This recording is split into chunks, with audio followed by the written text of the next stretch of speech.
Okay, so I want to talk about armor sets in Wild Hearts and how each armor set has one build. It's just split between the human path and Kemono path. And I think this is bad because I think it would be much better if each armor set had two separate builds to encourage people to choose whichever path they prefer instead of simply just being forced to use one. And also having one build that can't be used to its maximum effectiveness. And I'll be going through a few different armor sets to kind of illustrate this point, but the first one I'm going to go through is the Murakuma armor set, and I'll talk about what the build is for this. The build for the Murakuma armor set is Mortality Water, Fatal Foray, Karakuri Coordination Remedy, and that's pretty much it. All the other skills are basically just add-ons, right? Destiny, I guess, is kind of useful, but, I mean, not really, right? Blackout Recovery also doesn't really matter too much, but the main build is Mortality Water, Fatal Foray, Karakuri Coordination Remedy. And so, what do? Mortality Water boosts attack when healing water is used, renders you poisoned. That works because Fatal Foray boosts attack while suffering from ailments. So you get an attack boost from healing, you get poisoned, you get another attack boost. And then Karakuri Coordination Remedy is there, so that way, because you're poisoned and constantly losing health, whenever you use a Karakuri attack, you regen health whenever you hit the monster, right? That's what that's there for.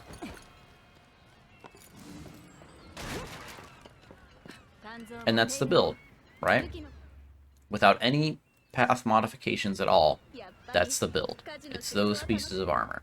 It's the helmet, it's the chest piece, it's the gauntlets, it's the waist. And that's the main thing. These are the main things that you want to use if you're trying to use that build, right?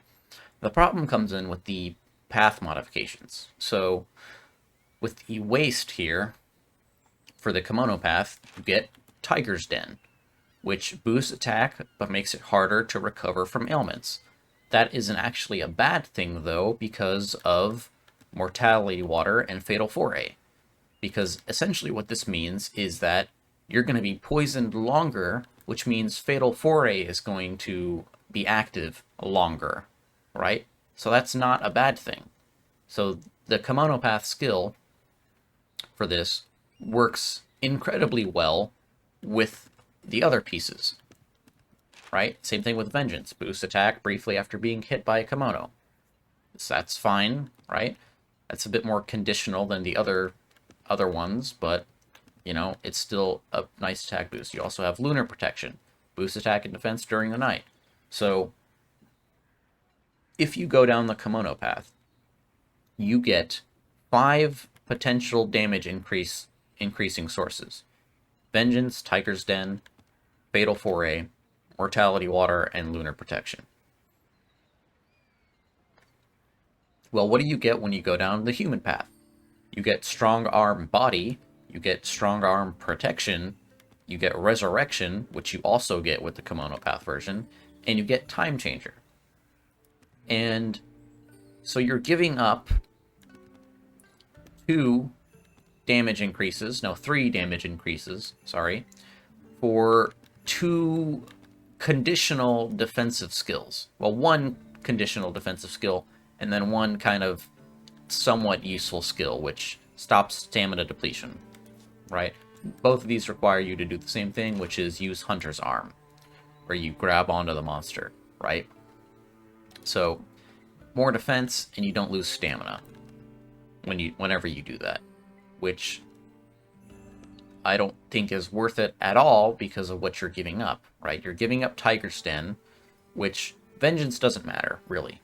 Tiger's Den is the most important here because you're giving up not only a damage increase, but you're also making it so that you're not poisoned as long, which means Fatal Foray isn't going to be active as long. So you're giving up pretty much almost maximum effectiveness of the build by going down the human path. But that's not true for the chest piece because the chest piece has Time Changer, which gives you, which lengthens the amount of time that temporary boosts remain in effect. which is going to be helpful if you use Mortality Water, because of the boost attack when healing water is used portion of this skill. Which, this initial portion, the attack boost that you get, it doesn't last long. And so you would want Time Changer to increase that effect, so that way you could have all 5 damage increasing skills active at the same time. But you can't do that because it's locked behind the human path. So, it's like giving up 3 damage increasing sources, so that way Mortality Water could last a bit longer. So it doesn't make any sense why you would do that. And I feel the same way with, there are a lot of other sets that are like this. Like, the Grimstalker set is a slash-based destruction art crit build. That's the build. But you have to go down the human path in order to do that, because of, one-stroke critical. Boosts chance of unleashing critical hits for a while on destroying part of a Kemono. Obviously, you want to do this because that's the whole point of the armor set, is it gives you 40% destruction art, which makes all parts of Kemono easier to destroy, right? That's kind of the whole point of this armor set, is destruction art paired with one-stroke critical, which is 50% with these 2 pieces, right? So 50% chance to crit whenever you destroy a part. And then there's a Kemono path, which is also very useful for this build because it boosts attack power against Kemono weaknesses. And so, obviously you would want that as well. The problem is that you have to get rid of using the build effectively in order to do that.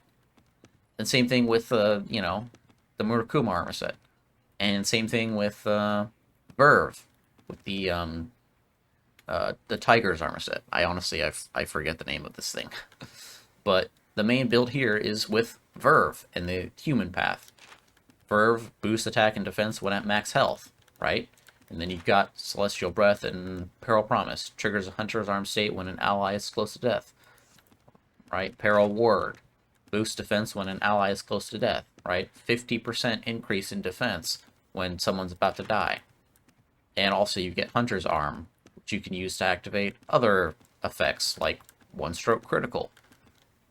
And then you look at the Kemono Path version of this skill, and what kind of skills does it have? Well, it has Rally Fury. What does that do? Boost attack when only a single life thread remains. Well, if you're playing with a teammate who's bad and is wasting all of your life threads, and you've only got 1 left, obviously you would want this. Or if you're doing a deeply volatile hunt, and you only have 1 life thread, obviously you would want this. And this would work pretty well with the other skills, because, if a teammate is about to die, and you have to, take the monster's attention because this also has provocation, obviously you would want these 2 skills active on top of Verve. But you can't because it's locked down another path, So, I really just feel like most of these armor sets are implemented very poorly. Like, one of the set I use is the Ember Plume set, because it's very simple.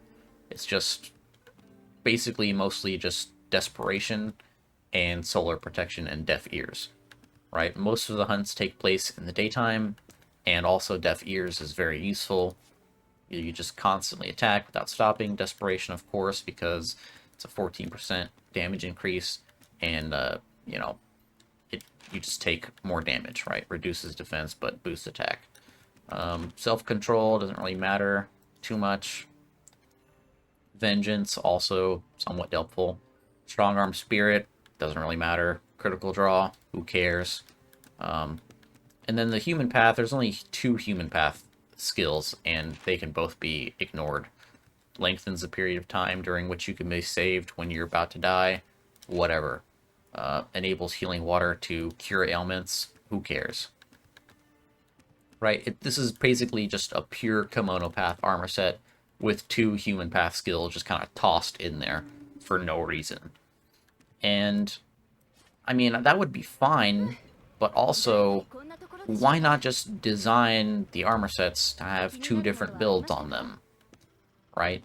Because why bother with these two different path modifications if one is going to be completely pointless compared to another, right? And it's like, I just don't understand why they've separated things in this way. It would make sense if they actually designed the armor sets to have two separate builds, but that's not the case. So, personally, I don't really like the armor in Wild Hearts at all because of how it works, but I think weapon crafting makes up for it in a lot of ways, but, you know, I really think armor needs to be changed. They really need to rethink how they implement skills and that kind of thing. But anyways, that's all.